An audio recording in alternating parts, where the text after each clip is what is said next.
2차 전도 여행입니다. 자, 우리는 지난주에 함께 보았죠. 바울이라고 하는 사람이 어떻게 해서 하나님의 사도로, 이방인의 사도로 움직이는가를 쭉 살펴보았습니다. 바울이 32년에 회심을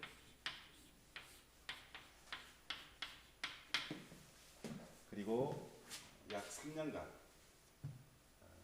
바울은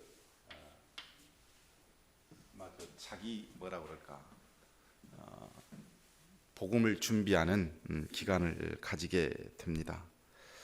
그리고 3년간 복음을 이렇게 35년에 오늘 바울은 고향으로 전도를 고향에서 교회를 세우다가 이제 다시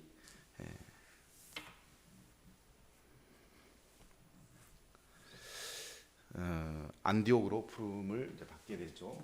그래서 약 45년까지 10년간 개척을 해서 한번 복음을 전해 보았으나 큰 소득은 없었다, 이렇게 말씀을 드렸어요. 자, 바울의 고향이 길리아 다소입니다. 자, 여기서 안 나왔는데 그렇게 멀지 않는 거리예요. 그래서 아마 안디옥에서 아볼로라고 했다. 갑자기 바나바가 여기에서 다소로 가서 찾아와서 이렇게 왔어요. 그러니까 아마 다소를 중심으로 복음을 이렇게 전해봤을 거예요. 길리아지만 여기가 이제 휴양지라고 해요. 그러니까 꽤 바울의 아버지가 잘 살았고 장군이 아니었고 유태인 중에 돈이 많은 사람으로 로마 시민권을 샀으니까 아마 이 지방에서 꽤 유명한 사람이었을 거고, 그래서 유학도 보냈고 뭐 했던 집안이었기 때문에 여기에서 자기 고향에서 복음을 전해 보았으나 큰 소득은 없었어요. 자, 그러자 이제 13장에 이제 바울을 안디옥 교회에서 이제 불러들이게 되죠. 함께 열심히 1년간 한번 바나바하고 호흡을 맞춰서 교회를 키워봤습니다. 교회를 가르치고 해보았더니 둘이 괜찮은 거예요. 어느 날 안디옥 교회 선지자들과 교사들이 있어요. 자, 선지자들도 있고 교사들이 있어요. 곧 이름이 바나바, 니게르, 시므온, 고넬의 사람 루기오, 또 분봉왕 헤롯, 세례 요한을 죽였던 헤롯 안티파스의 젖동생 마나엔과 사울이라, 이 사람들이 안디옥 교회의 지도자들이에요. 자, 중요한 것은 헤롯의 젖동생 마나엔도 있었다는 것은 상류층들도 상당 부분 합류해서 안디옥 교회를 이루었다는 거예요. 자, 여기는 안디옥 교회는 이방인의 교회예요. 이방인들이 주축이 돼서 모인 교회 안에 굉장히 상류층까지 있는 거 보면, 그리고 각계각층의 사람들이 모여서 하게 되는데 선지자가 있었고 교사가 있었다 그랬어요. 자, 이방인 교회에 선지자는 우리가 말하는 것처럼 성령의 능력을 힘입어서 애언도 하고 설교도 하고 가르치기도 해요. 그러나 교사는 어떻게 하죠? 훈련되어서 가르치는 일만 해. 그러니까 이 안에는 나름대로 선지자적인 어떤 일을 하는 사람과 교사의 일을 하는 사람이 분리가 돼 있었어. 선지자 일을 하는 사람은 성령의 능력을 힘입어서 애언도 하고, 그러니까 설교도 하고 가르치는 일까지 했지만, 이 교사들은 열심히 성경을 연구해서 훈련을 받아서 가르치는 일을 했어. 그러니까 나름 조직이 완성돼 가고 있는 모습을 보여주고 있죠. 자, 안디옥 교회에서 점차적으로 조직이 완성되고 있었을 때 2절에 보면 주를 섬겨 금식할 때에 그랬어요. 주를 섬겨 금식할 때, 이 말은 무슨 말이냐면 공적인 예배가 이루어지고 있었을 때, 당시에 공적인 예배라는 것이 다 이런 형식이었어요. 성령이 이르시되, 예배 가운데 성령께서 말씀하시되 내가 불러 시키는 일을 위하여 바나바와 바울을 따로 세우라 그랬어요. 따로 세우라 그랬어요. 그러니까 하나님의 특별한 소명의식을 주신 것이죠. 이에 금식하고 기도하여 두 사람에게 안수하여 보냈어. 자, 여기에는 누가 있었다고요? 선지자들이 있어. 하나님의 성령의 어떤 임재를 충분히 이해하고 그것을 통해서 방향을 제시해 줄 수 있는 사람들도 있었다는 소리예요. 이 사람들이 모여서 하나님께서 우리에게 뭘 원하시는가 충분히 기도하면서 준비해 가지고 이 두 사람에게 안수해서 우리가 하나님의 일을 하도록 하자, 이렇게 안디옥 교회에서 결의가 되었다는 겁니다. 자, 그래서 이제 1차 전도 여행이 이제 4절부터 시작이 됩니다. 두 사람이 제일 먼저 구브로의 선교를 떠나는데 성령의 보내심을 받아 실루기아에 내려가서 거기서 배를 타고 구브로에 가서, 자, 여기서 나왔죠? 안디옥에서 어디로 갔다고요? 실루기아로 갔어요. 구브로로 가서 구브로에서 바보에서 바가 이렇게 이런 식으로 갑니다. 이걸 보시면서 이제 하나씩 보시게요. 자, 실루기아, 이 실루기아는 어디냐면요, 그 중동, 또 이쪽을 소아시아라고 그러는데 이쪽은 이제 중동 지방, 소아시아 지방.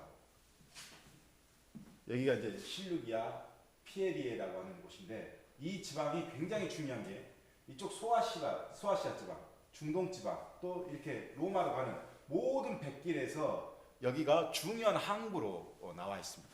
그래서 상당히 중요한 항구로 기록되어 있는 곳이에요. 그래서 모든 것을 연결하는, 소아시아, 중동, 유럽을 연결하는 항구였다, 이렇게 보시면 됩니다.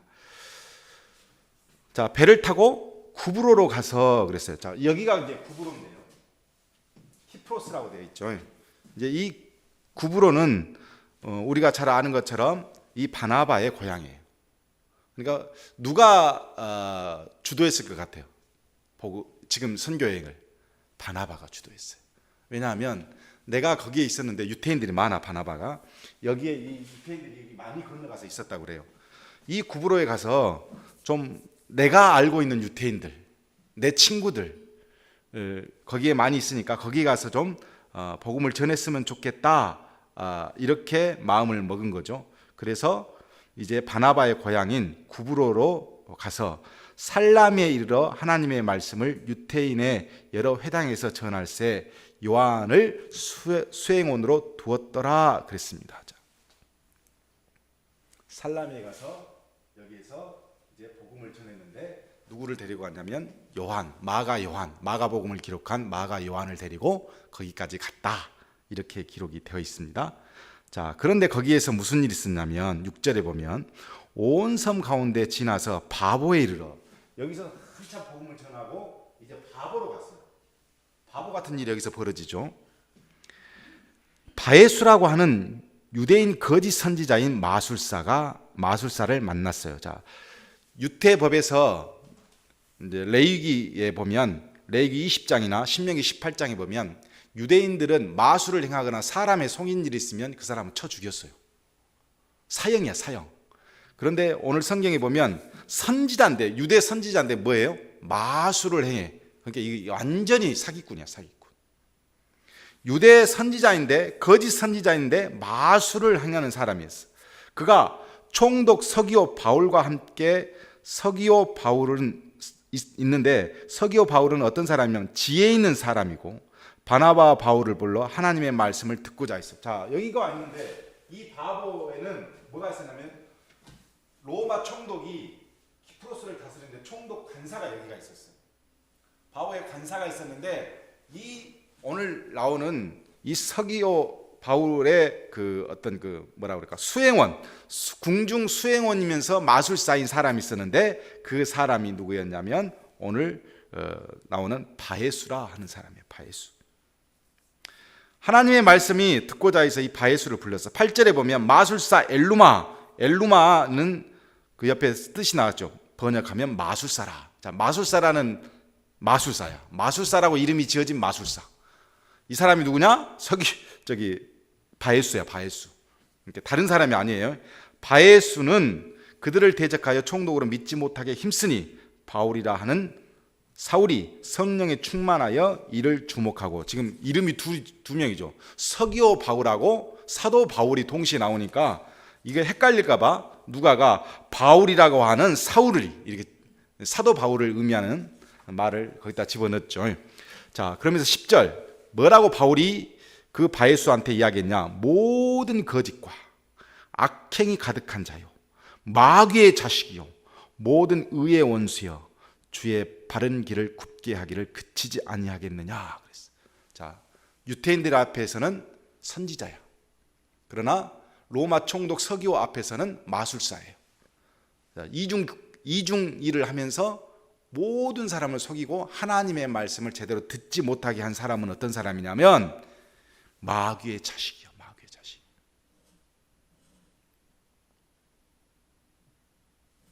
보라, 이제 주의 손이 내 위에 있으니, 무슨 말이죠? 성령의 시야의 안에 있다 이거예요. 자, 성령이 함께 하신다. 하나님의 손이 그 위에 있다는 것을 본다는 것은 무슨 의미가 있어요? 사도 바울은 지금 성령 충만해서 하나님께서 그를 어떻게 하실 건가가 눈에 보이는 거예요. 그러니까 훤히 꿰뚫어 보면서 내가 맹인이 되어 얼마 동안 해를 보지 못하리라 하니 즉시 안개와 어둠이 그를 덮어 인도할 사람을 두루 구하는지라. 자, 얼마 해 동안 해를 보지 못한단 말은 나중에 해를 볼 수 있다는 말이죠. 그러면 이 바예수라고 하는 선지자 유태인에게 바울이 요구하는 것은 회개예요, 회개. 이런 자에게도 회개를 요구했어요. 어떤 사람은 하나님의 손이, 주의 손이 심판이고, 어떤 사람은 하나님의 손이 보호하심이요, 인도하심이고, 그것은 어떤 거냐면 그 상태, 복음을 받아야 되는 상태가 어떠냐. 복음을 대적하면 심판이 되어지는 것이고, 복음을 받아들이면 하나님의 보호하심이 되는 것이죠. 자, 이에 총독이 그렇게 된 것을 보고 믿으며 주의 가르침에 놀랍게 여기더라, 이렇게 되어 있습니다. 자, 바울이 지금까지는 길리아 다소에서 복음을 전하고 안디옥에서 성도들을 가르쳤어요. 이때는 어떤 느낌이 없어요. 자, 1차 전도 여행을 떠나는데 공식적으로, 성경에 공식적으로 최초로 전도 여행 때 개종자가 하나 생겼는데 그 사람은 바울과 이름이 똑같은 서기오 바울이에요. 최초의 1차 전도 여행 개종자가 탄생한 겁니다. 자, 13절에 보니까 바울과 및 동행하는 사람들이 바보에서 배 타고 밤빌리아에 있는 버가에 이르니 요한은 그들에게서 떠나 예루살렘으로 돌아갔다. 여기 버가예요. 자, 여기에서 무슨 일이 있었는지 몰라. 여기에서 일로 왔는데 어찌됐든 보니까 이 마가 요한의 그 생질이니까 이 친척인 마가가 주도해서 이렇게 움직였는데 이 버가에서 갑자기 요한이 그냥 예루살렘으로 돌아와 버렸어요. 무슨 이유인지 모르지만 대단히 불쾌한 일이 있어, 바울로서. 이 전도 여행 때 수행을 해주기로 하고, 마가 요한이 상당히 똑똑한 사람이거든요. 서기관 출신이니까. 이 사람이 보통 똑똑한 사람이 아닌데 이 사람이 계속 함께 하다가 여기서 돌아왔어요. 왜 돌아왔을까? 학자들의 여러 의견이 있지만 그 이유는 아무도 몰라. 내가 예상하고는 버거워서 그런 거야. 버거워. 뭔가 버거웠어. 그래서 버가에서 그냥 예루살렘으로 돌아와 버렸어요. 자, 이게 마가 요한에게 있어서는 치명적인 나중에 이 사건이 되어집니다. 그리고 이제 다시 14절에 보면 버시니아 안디옥으로 선교를 떠납니다. 자, 안디옥이, 여기도 안디옥이 있고 여기는 버시디아 안디옥이에요. 그러니까 안디옥이 두 개입니다. 그러니까 어쩔 때는 안디옥이라고 써놨지만 버시디아 안디옥이 있고 그냥 안디옥이 있어요. 그러니까 비시디아 비실비실하죠. 자, 그들은 버가에서 더 나아가 비시디아 안디옥에 이르러 안식일에 회당에 들어갔습니다. 자, 회당에 들어가서 율법과 선지자의 글을 읽은 후에 회당장들이 사람을 보내어 물어 이르되 형제들아, 만일 백성을 권할 말이 있거든 말하라 하니 그랬어요. 자, 그 당시에 회당 예배는 주일이, 우리로 보면은 금요일 날 저녁부터 토요일 날 저녁까지가 안식일이에요. 이때 예배를 드리거나 그때 못 드리면 월요일 날 예배를 드리거나 그랬대요. 이방인가 있는 유태인들이. 그런데 중요한 것은, 자, 예배 형식이 뭐냐면 제일 먼저 기도문을 낭독합니다. 기도문을 딱 낭독한 다음에 또 모세 오경이나 예언서 중에 하나를 또 이렇게 성경을 읽으면서 다 묵상을 합니다. 묵상을 하고 형제 중에서 하나님의 말씀을 인도할 사람이 있는가 이렇게 딱 물어보면 그 중에 한 사람이 딱 손을 들어요. 손을 들어 제가 오늘 그 본문에 대해서 하나님의 말씀을 좀 이렇게 강의하고 싶습니다. 그러면 회당장이 그것을 딱 보고 평소에 저 사람 정도면 충분히 이 그 성경을 바르게 해석할 수 있다 싶으면 그러면 형제가 나와서 말씀을 전해달라 그러고 회당장은 앉아요. 그러면 그 사람이 이 본문을 가지고 하나님의 말씀은 이렇다 이렇게 전하는 거예요. 그게 당시 유태 회당에서 예배드리는 형식의 일종이에요.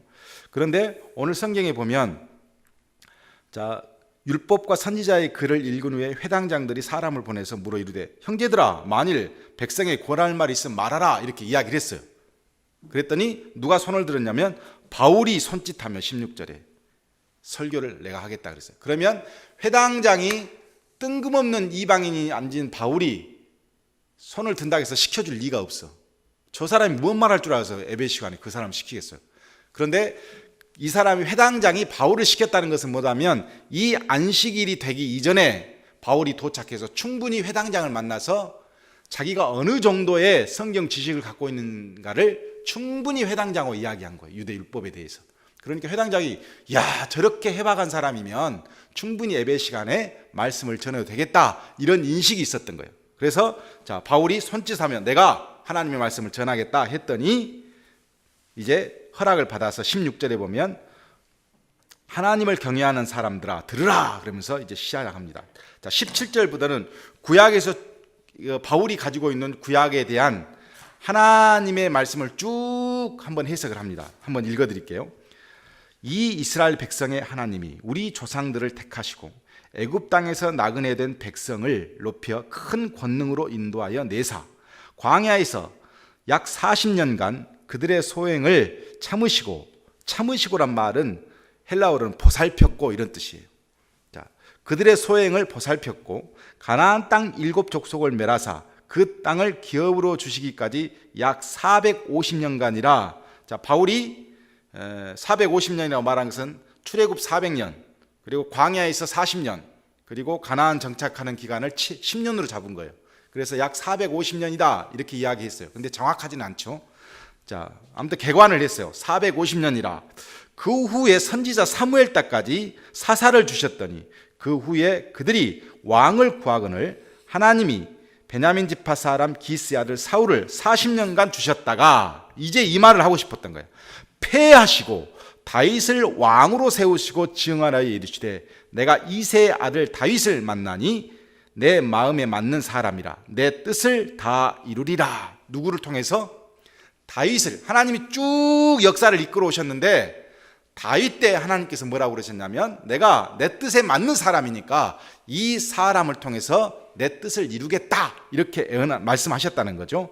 그리고 나서 23절 이제 신약으로 넘어옵니다. 하나님의 약속하신 대로 하나님이 그렇게 다윗과 약속하신 대로 이 사람의 후손 즉 다윗의 후손에서 이스라엘을 위하여 구주를 세우셨으니 곧 예수라 하고 바로 넘어와 버렸어요. 자, 무슨 말씀이죠? 하나님께서 쭉 우리의 조상들과 지금까지 약속과 예언과 언약을 쭉 이끌어 오시다가 다윗을 통해서 약속하신 게 있는데 야 다윗은 내 마음에 합당하니까 이 다윗을 통해서 내가 내 뜻을 이루겠다. 하나님이 이렇게 예언서에 말씀을 하셨다. 그런데 그 예언서에 나오는 다윗의 자손이 바로 예수다 이렇게 설명을 딱 했다는 겁니다. 24절 그가 오시기 전 이제 예수에 대해서 설명하는데 유태인들이 가장 존경한 사람이 당시에 누구였냐면 세례 요한이었어. 그래서 오시기 전에 요한이 먼저 회개의 세례를 이스라엘 모든 백성에게 전파하니라. 이것은 말라기 3장 1절에 이미 예언되어 있는 내용이에요. 그러니까 세례 요한을 존경하니까 유태인들이 그 세례 요한이 증거한 사람이라는 것을 말하는 거죠. 요한이 그 달려갈 길을 마칠 때에 말하되 너희가 나를 누구라 생각하느냐? 나는 그리스도가 아니라 내 뒤에 오시는 이가 있으니 나는 그 발에 신발끈을 풀기도 감당하지 못하리라 하였으니 형제들아 아브라함의 후손과 너희 중 하나님을 경외하는 사람들아 이 구원의 말씀을 우리에게 보이셨거늘. 자, 구주 예수에 대한 소식을 우리에게 말씀하셨거늘. 예루살렘에 사는 자들과 그들 관리들이 예수와 및 안식일마다 외우는 바 선지자들의 말씀을 알지 못하므로, 자, 관리들이, 대제사장들이, 서기관들이 안식일마다 그렇게 성경을 읽고 그렇게 율법을 가르쳤지만 어땠다? 알지 못함으로, 영적으로 무지함으로 예수를 정죄하여 선지자들의 말을 응하게 하였도다. 예수를 정죄하여 선지자들의 애언한 대로 그렇게 행해버렸어. 죽일 죄를 찾지 못하였으나 빌라도에게 죽여달라 하였으니, 예수 그리스도의 대속적 죽음을 이렇게 표현합니다. 자, 성경에 그를 가리켜 기록한 말씀을 다 응하게 한 것이라. 후에 나무에서 내려다가 무덤에 두었으나 하나님이 죽은 자 가운데서 그를 살리신지라. 갈릴리로부터 예루살렘에 함께 올라간 사람들에게 여러 날 보이셨으니, 여러 날은 며칠이죠? 40일. 그들이 이제 백성 앞에서 그의 증인이라. 자, 우리도 조상들에게 주신 약속을 너희에게 전파하노니 곧 하나님이 예수를 일으키사, 즉 부활시키셔서 우리 자녀들에게 이 약속을 이루게 하셨다 합니다. 시편 둘째 편에, 여기는 시편 2장 7절의 말씀을 말합니다. 시편 2장 7절에 기록한 바와 같이 너는 내 아들이라, 오늘 너를 낳았다 하셨고 그랬어요. 또 하나님께서 죽은 자 가운데서 그를 일으키사 다시 썩음을 당하지 않게 하실 것을 가르쳐 이르시되 내가 다윗의 거룩하고 미쁜 은사를 너에게 주리라, 이렇게 되어 있어요. 또 다른 시편에 일렀으되 주의 거룩한 자로, 즉 예수 그리스도로 썩음을 당하지 않게 하리라. 시편 16편 10절의 말씀을 하셨다. 다윗은 당시에 하나님의 뜻을 따라 섬기다가 잠들어 그 조상들과 함께 묻혀 썩음을 당하였으되, 다윗은 시편 110편에 보면 1절부터 7절까지 예수 그리스도를 애언한 그 내용이 딱 나와요. 그런 일들을 다 했다는 거예요. 자, 하나님께서 살리신 즉 예수 그리스도는 썩음을 당하지 아니하였으니, 그러므로 여기서부터가 중요해요. 지금까지 쭉 이야기를 했어. 이 이야기는 누구하고 하냐면, 베드로가 우리 앞에서 봤으면 베드로가 대제사장과 백성들 앞에서 설교했던 내용과 거의 일치된 내용입니다. 그런데 자, 38절에 보면 형제들아 너희가 알 것은 이 사람을 힘입어, 예수 그리스도를 힘입어 죄 사함을 너희에게 전하는 이것이라. 자, 바울의 설교의 핵심이 하나 나왔어요. 죄 사함을 누구를 통해서? 예수 그리스도를 통해서 이루어진다는 것을 전하려고 한다. 이거 하나. 그리고 39절에 모세의 율법으로 너희가 의롭다 하심을 얻지 못하던 모든 일에도 이 사람을 힘입어, 예수 그리스도를 힘입어 믿는 자마다 의롭다 하심을 얻는 것이라. 자, 예수 그리스도를 힘입어 믿는 자는 의롭게 된다는 것을 바울이 선포합니다. 그런즉 너희는 선지자들을 통하여 말씀하신 것이 너희에게 미칠까 삼가라. 일러스되 보라 멸시하는 사람들아, 여기 하박국 1장 5절의 말씀인데요. 너희는 놀라고 멸망하라. 내가 너희 때를 당하여 한 일을 행할 것이니 사람이 너희에게 일러줄지라도 도무지 믿지 못할 일이라 하였느니라. 예수 그리스도에 대한 그 말씀을 애언한 말씀을 여기다 기록해놨어요. 자, 중요한 건 이겁니다. 10년 동안 다소에서 복음을 증거해 보았던 바울, 3년 동안 다메섹에서 또 열심히 복음을 연구했던 바울, 그리고 또 1년 동안 안디옥에서 교인들을 가르쳐 주었던 바울, 도대체 무슨 내용을 가르쳤을까? 제자들은 십자가, 부활, 죽음, 이 중점적으로 복음을 전했어요. 근데 바울은 유대의 율법을 엄청나게 연구하고 배웠던 사람이야. 그러다 보니까 시편의 말씀, 그 이전에 여러 가지 유대 역사를 쫙 깨면서 누구를 추적해 왔냐면 예수 그리스도를 추적해 왔던 거예요. 그러면서 결정을 내린 것 두 가지. 오직 예수 그리스도가 아니면 절대로 이 죄 사함을 받을 수 없구나 하는 걸 하나 깨달은 거고, 또 사람이 의롭게 된다는 것은, 구원받는다는 것은 믿음으로 가능하구나, 요걸 깨달은 거예요. 이 두 가지를 어디에서 처음으로 보여주냐면 바로 여기에서 처음으로 가르쳐 주는 겁니다. 그랬더니 반응이 일어났습니다. 42절 이 백성들이 이 말을 듣고 다음 안식일에도 이 말씀을 전해 주십시오. 그랬어요. 너무너무 지금까지 그 누구에게 듣지 못했던 역사의 개관과 그리고 정확하게 기다리고 있던 이 메시아에 대한 음성은 이들에게 엄청난 충격을 주었어요. 자, 그들이 나아갈새 바울과 바나바가 먼저 회중 앞에서 나와버렸어요. 말씀을 전해달라 하니까. 그러니까 43절 회당의 모임이 끝난 후에 유대인과 유대교에 입교한 경건한 사람들이, 자, 유대에 입교한 경건한 사람들이 누구냐면 이방인이었지만 할례를 받고 유대인이 된 이방 유대인들이에요. 이방 유대인들과 이 유대인들이 회의를 했어. 그리고 바울과 바나바를 따르니 두 사도가 더불어 말하고 항상 하나님의 은혜 가운데 있으라 권하니라. 자, 일주일 동안 여러분은 하나님의 은혜 안에 이 복음의 말씀을 들었으니까 은혜 안에 거하십시오 하고 44절 그 다음 주 안식일이 됐어. 온 시민이 거의 다 하나님의 말씀을 듣고자 하여 모이니 이제 이 사람들이 나가서 이 충격적인 말씀을 듣고 너무 은혜를 받아가지고 하나님 은혜 가운데 있다가 사람들한테 전화가, 야, 오늘 새로운 선생님이 오셨는데 아주 설교가 너무너무 좋았다, 한번 와봐라. 그래가지고 사람들이 막 모여든 거예요. 그때 45절 유대인들이 말한 것을 반박하고, 아니, 유대인들이 그 무리를 보고 시기가 가득하여, 자, 원래 유대인들이 있잖아요. 바울이 말한 것을 반박하고 비방하거늘 바울과 바나바가 담대히 말하여 이르되 하나님의 말씀을 마땅히 먼저 너희에게 전할 것이로되 너희가 그것을 버리고 영생을 얻기에 합당하지 않는 자로 자처하기로 우리가 이방인에게로 향하노라. 그러면서 이방 선교에 대한 정당성을 이야기하는 거예요. 왜 이방인들에게 우리가 복음을 전해야 했는가? 주께서 이같이 우리에게 명하시되 내가 너를 이방의 빛으로 삼아 너로 땅 끝까지 구원하게 하리라 하셨느니라. 이 말은 이사야 49장 6절에 있는 말씀입니다. 그 말씀을 유대인들에게 전해줍니다. 왜 우리가 이방인에게 복음을 전한 줄 아냐? 너희들이 거부했기 때문이다. 48절에서 50절까지 반응이 일어납니다.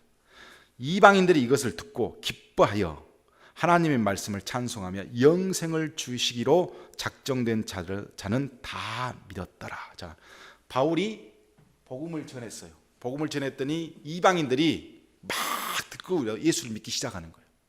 자, 이 사건을 누가는 어떻게 기록했냐면 영생을 주기로 작정된 자였다는 거예요. 이방인 중에 미리 구원하시기로 예정된 자가 있었다는 거예요. 나중에 로마서 8장 29절에 보면 바울이 이 예정론에 대해서 이야기를 하잖아요. 자, 그냥 우리가 예수 믿는 게 아니야. 자, 복음을 전했더니 영생을 주시기로 작정한 자들에게 하나님이 복음을 주도록 만드셨어.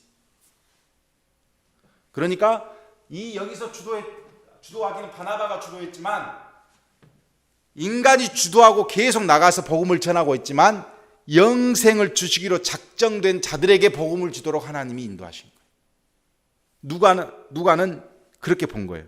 49절 주의 말씀이 그 지방에 두루 퍼지게 됐어. 이에 유대인들이 경건한 귀부인들과 그 신의 유력자들을 선동하여 바울과 바나바를 박해하게 하여 그 지역에서 쫓아내니 두 사람이 그들을 향하여 발에 티끌을 털어버리고 이곤이온으로 가거늘 제자들은 기쁨과 성령이 충만하니라. 그래서 자, 재밌는 것은 유대인들이 경건한 귀부인들과 그랬어요.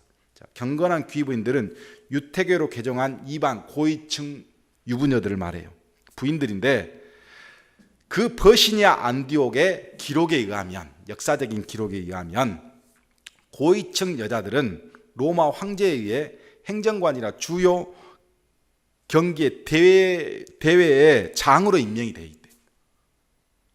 이 부인들이 그냥 있는 게 아니라 치맛바람 앞세워서 무슨 대회가 열리면 거기 대회장이나 또 어떤 그 로마 황제의 어떤 그 잔치상을 준비하거나 뭐 이런 데 나서서 고위 관리들의 장들이, 그 유부녀들이 그 일을 했어. 그런데 재밌는 것은 이 유부녀들을 개종시켜서 어디로 들어오냐면 회당으로 데리고 들어와. 회당으로 데리고 들어와서 이 유부녀들이 이 회당에서 고위층 유부녀들이 활동을 하는데 어떻게 활동을 했냐면 회당장으로 활동을 했다는 거예요. 이게 얼마나 유태인들이 타락했는가. 여자가 회당장을 해버려. 그것도 이방인 여인이 고위층의 유부녀라는 이유 하나만으로.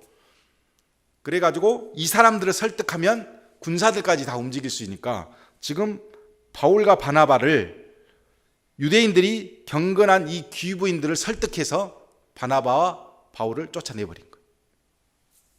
그래서 발에 티끌을 틀어버리고 이고니아로 갔습니다. 자, 이고니아엔 선교가 있습니다. 자, 여기서 버시니아 안디옥에서 이제 이고니아로 옵니다. 여기 다소 바울의 고향하고 그렇게 멀지 않은 곳에 있죠. 바울이 이 지역을 잘 알고 있었을 거예요. 자, 이고니온에서 두 사도와 함께 유태인의 회당에 또 들어가. 자, 복음을 전하기 위해서는 어디로 들어가요? 회당으로 들어가 무조건. 왜? 거기는 하나님을 알고 있는 사람들이 있으니까. 제일 먼저 이방인보다 하나님을 알고 있는 사람들을 통해서 이방인 선교를 하는 거죠. 자, 들어갔어요. 유대와 헬라의 허다한 무리가 믿었습니다. 또 그러나 순종하지 아니한 유태인들이 있습니다. 즉 다른 사본에는 뭐라고 기록이 있느냐면 회당의 책임자들과 관리들이라고 그렇게 기록이 되어 있어요. 그러니까 이 순종하지 않은 유태인들은 뭐냐면 상당 고위층의 책임자들이야. 이방인들의 마음을 선동하여 형제들에게 악감을 품게 하거늘 두 사도가 오래 있어 주를 힘입어 담대히 말하니 주께서 그들의 손으로 표적과 기사를 행하게 하여 주사 자기 은혜의 말씀을 증언하시니. 자, 하나님께서 뭘 주셨어요? 표적과 기사를 행하도록 역사하셨어. 표적은 뭐고 기사가 뭐냐? 표적은 목적적인 측면이 있어. 그러니까 표적은 자, 내가 이렇게 손에다가 탁 때렸어. 탁 때렸으면 여기서 손이 빨개졌네. 그러면 이거는 뭐냐면 내가 여러분한테 의도한 목적이 분명해. 잠들지 마십시오. 탁 하고 때렸어. 그럼 의도한 목적이 분명한 것은 표적이야. 근데 기사는 뭐냐? 의도는 잘 모르겠으나 자연적인 초월 현상이 일어난 거예요. 이걸 기사라 그래. 표적은 분명히 의도가 분명해. 아, 구원을 주시기 위해서 하나님께서 저렇게 하셨구나. 이것은 분명한 표적인데 잘 모르겠으나 바울을 통해서 자연적인 어떤 그 초월 현상이 일어났다. 이걸 기사라고 기록한 거예요.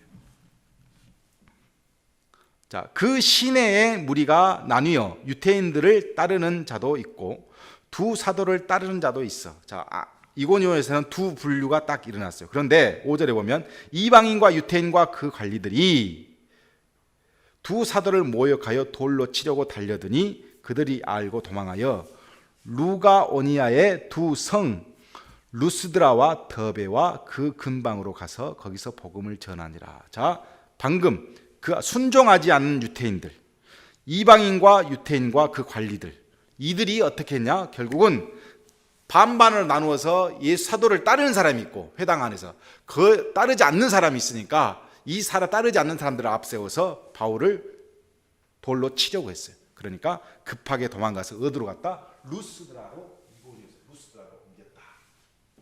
그리고 더베로 갔다. 이렇게 돼 있어요. 자, 루스드라로 갑니다.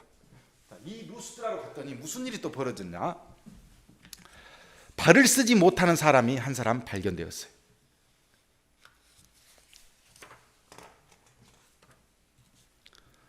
자, 21절에 보면 복음을 그 성에서 전하여 많은 사람을 제자로 삼고. 자,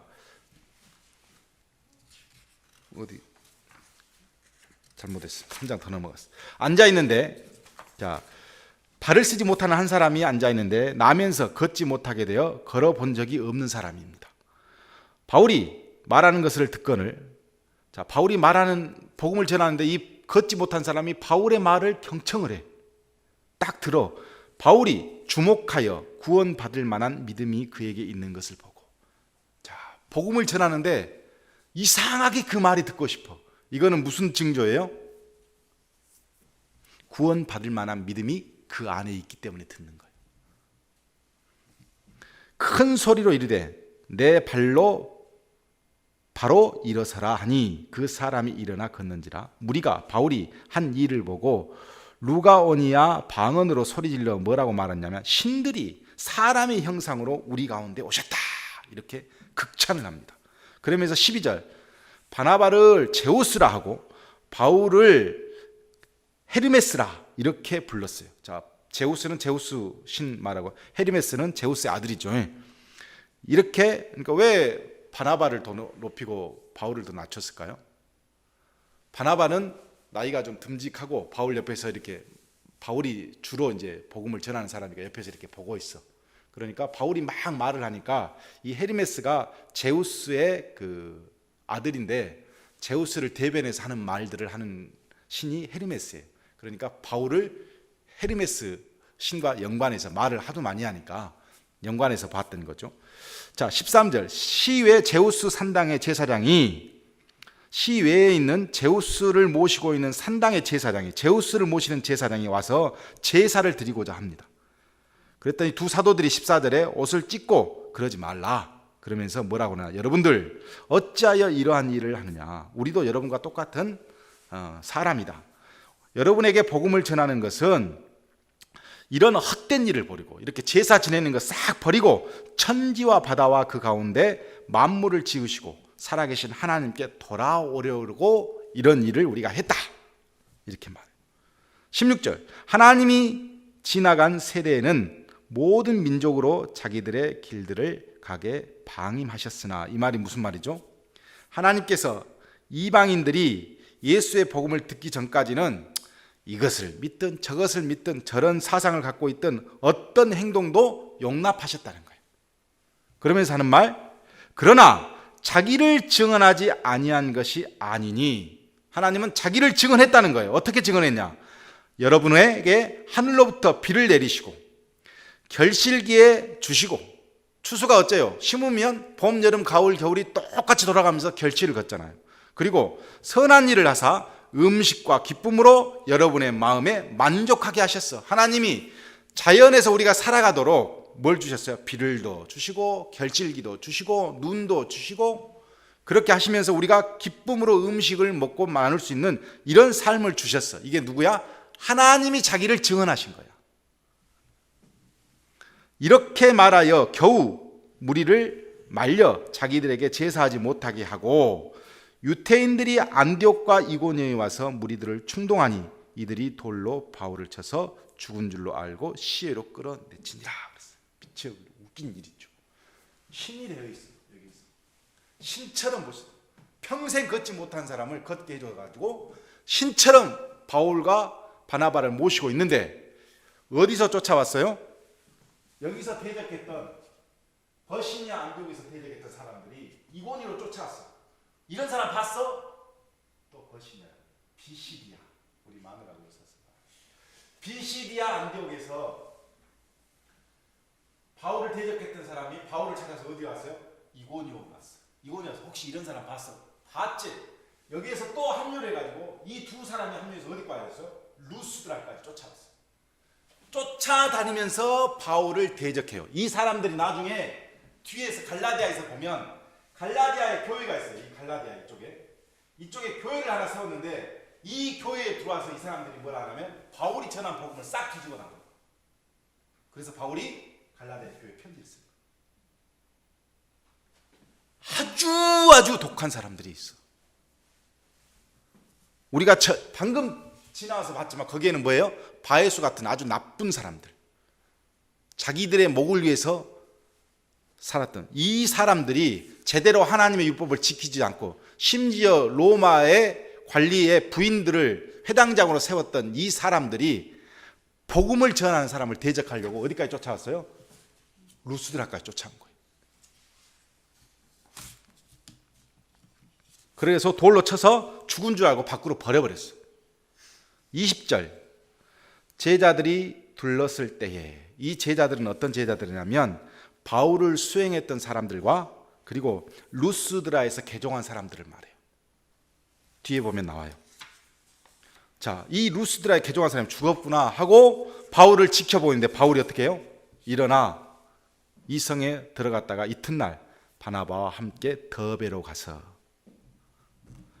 더러운 걸 배로 당하고 더베로 가서 복음을 그 성에서 전하여 많은 사람을 제자로 삼고, 어떻게 했다고요? 그 성으로 다시 들어가.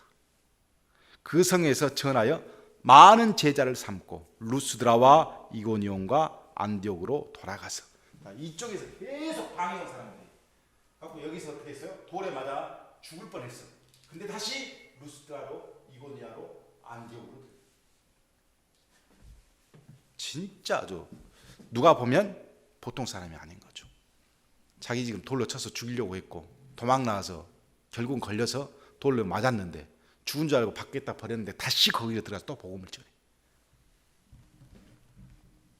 그러면서 22절 제자들의 마음을 굳게 하여 이 믿음을 머물러 있으라. 자, 믿음의 이 제자들은 루스드라 사람들이에요. 마음을 굳게 하여 이 믿음에 항상 머물러 있으라 권하고, 우리가 하나님의 나라에 들어가려면 많은 환난을 겪어야 할 것이다. 복음을 가르치고 환난을 안 가르치면 절대 안 돼요. 그래서 한국 교회가 이렇게 힘든 거예요. 복음은 반드시 대가를 치러야 돼. 복음에는 반드시 고난이 있고 환난이 있어. 각 교회에서 장로들을 택하여, 교회를 세운 교회에서 장로들을 택해서 금식 기도를 하고 그들이 믿는 주께 그들을 위탁하고, 버시니아 아니고 비시디아 가운데로. 왜 버시니아라고 그러냐면요, 우리 초창기 성경에 여기를 버시냐라고 그랬어요. 그래서 제가 그때 성경 공부해가지고 이것을 버시냐로 입력이 돼가지고 그러는 거예요. 비시디아 가운데로, 비시카드 비시디아 가운데로 지나가서 밤빌리아에 이르러 거기서 말씀을 버가에서 전하고 아달리아로 내려가서, 자, 여기가 몇 년이 걸렸냐? 47년에서 49년간 2년 동안 복음을 전합니다. 2년 동안 복음을 전한 이야기를 오늘 우리가 들었어요. 자, 키로수는 2,000킬로가 넘습니다. 2,000킬로를 걸어 다니면서 전했어요. 자, 거기서 자, 아달리아에서 내려서, 알딸딸하죠. 얼마나 힘들겠어요. 2년 동안. 이 아달리아에서 이제 내려가지고 이렇게 쭉, 버가 바로 옆에 있는 아달리아에서 배를 타고 쭉 와서 안디옥으로 들어옵니다. 안디옥에 이르니 이곳은 두 사도가 이룬 그 일을 위하여 전에 하나님의 은혜에 부탁하던 곳이라. 그 일을 위하여 전에 하나님의 은혜에 부탁하던 곳이 무슨 말이냐? 안디옥 교회 성도들이 두 사도의 파송에 있어 그 방법과 결과를 모두 하나님께 위임하면서 하나님의 돌보심을 전적으로 맡겠다는 거예요. 두 사도를 파송하면서 그곳으로 다시 왔다는 거예요. 전적으로 하나님에 맡겨서 파송했던 안디옥으로 다시 왔다. 27절 그들이 이르러 교회를 모아, 교회를 모았다는 말은 교인들을 다 모아서 하나님이 함께 행하던 모든 일과 이방인에게 믿음의 문을 여신 것을 보고하고 제자들과 함께 오래 있으니라 그랬어요. 자, 여기까지 1차 전도 보고 여행이 다 끝났습니다. 자, 바울이 중요한 건 이겁니다. 자, 바울이 다메섹에서 3년 동안 복음을 연구하고 다메섹에서 있다가 여기서 이제 그 일종의 예수님의 그 제자들을 잡으러 갔다가 여기서 예수님을 만나잖아요. 만나서 여기서 눈이 어두워졌다가 다시 눈을 뜨게 돼요. 그러면서 복음을 전했더니 사람들이, 유태인들이 반발하니까 어디로 가냐면 아라비아로 갑니다. 아라비아는 쭉 밑에요. 왜 아라비아로 갔을까 하는 여러 가지 의견이 있지만 제가 보기에는 가장 조용하고 이제 성지순례하는 것처럼, 예를 들어 예수님의 그 아라비아가 어떤 곳이냐면 모세가, 엘리야가 영성을 쌓았던 곳이잖아요. 거기까지 가서 충분히 구약에 대해서 연구하고 다시 다메섹에서 복음을 전했더니 또 잡아 죽이려고 그래요.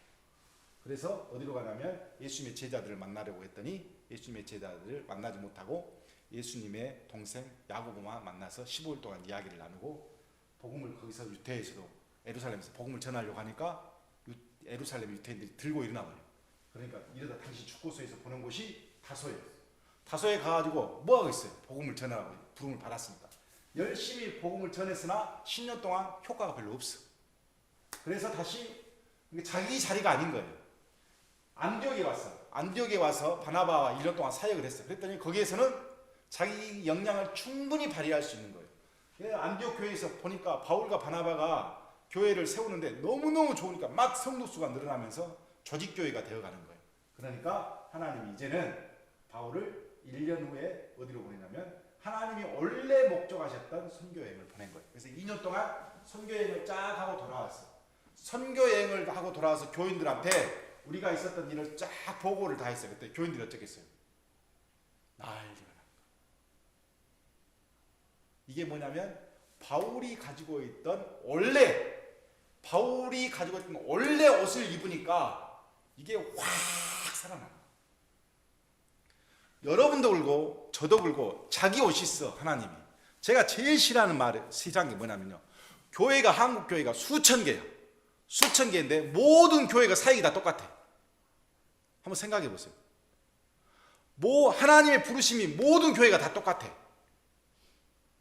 그러면 무슨 맛으로 교회를, 이 교회도 똑같고 저 교회가 똑같은 게 차라리 큰 교회를 가지고 뭐하러 조그만 교회로 가겠어요? 뭐냐면 자기 옷이 있어. 여러분 생각해 보세요. 뭐하러 개척교회 와서 여기 앉아있어? 이렇게 힘든데. 그러잖아요. 집사님 맨 밥 해야 되고. 근데 뭐냐면 자기 옷이 있다는 거야.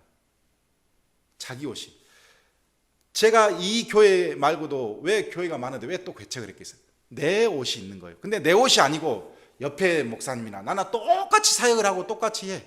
그럴 것 같으면 이 교회가 의미가 없다는 거예요. 바울도 자기 옷이 아니니까 여기서 입고 있어요. 저기서 10년을 보내나 여기서 1년을 보내나 큰 효과가 없어. 근데 하나님께서 원래 계획하셨던 옷을 딱 입는 순간 바울이 완전히 2년 동안 한 사역은 놀라운 사역이에요. 평생 걷지 못한 사람이 일어서 버리고, 돌에 맞아도 죽은 줄 알고 쓰러졌는데 제자들이 모여서 오하면 죽어버렸구나 하고 있는데 갑자기 툴툴 털고 일어나. 그래갖고 내 이럴 때가 아니다. 다시 글로 들어가서 복음을 전해. 또 들어가. 완전히 다른 모습. 자기 옷을 입었기 때문에. 이 1차 전도 여행은 사실 무리한 전도 여행이 아니에요. 왜냐하면 2년 동안 걸어서 며칠이면 다소에 갈 수 있고 여기서 며칠만 걸으면 일로 갈 수 있어요. 근데 배를 타고 바나바가 자기 고향에도 복음을 좀 전해주고 싶다 해가지고 키프로스 가고 구로로 가가지고 여기서 이제 복음 첫 장에는 멀리 가지 않아. 집 근처로 가. 1차는 집 근처로 2년 동안. 자, 이거는 한 걸음 걸어본 거예요. 전도가 무엇인가를 바울이 한번 걸어봤던 거예요. 어떻게? 하나님이 주신 옷을 입고 내가 한번 걸어봐야지 하고 걸어봤던 거예요. 하나님이 나를 이렇게 쓰기를 원하시는구나. 1차에서 완전히 바울이 자기 옷에 대한 자기 옷이 어떤 것인가를 확신을 갖게 되어지는 선교 여행이 바로 1차 선교예요. 다음 주 2차를 보는데요. 2차는 이제 바울이 두각을 엄청 나타내 버립니다. 예루살렘 교회에서부터 바울의 두각이 정말 걷잡을 수 없게 일어나는 바울의 두각을 우리가 2차에서 볼 수 있습니다.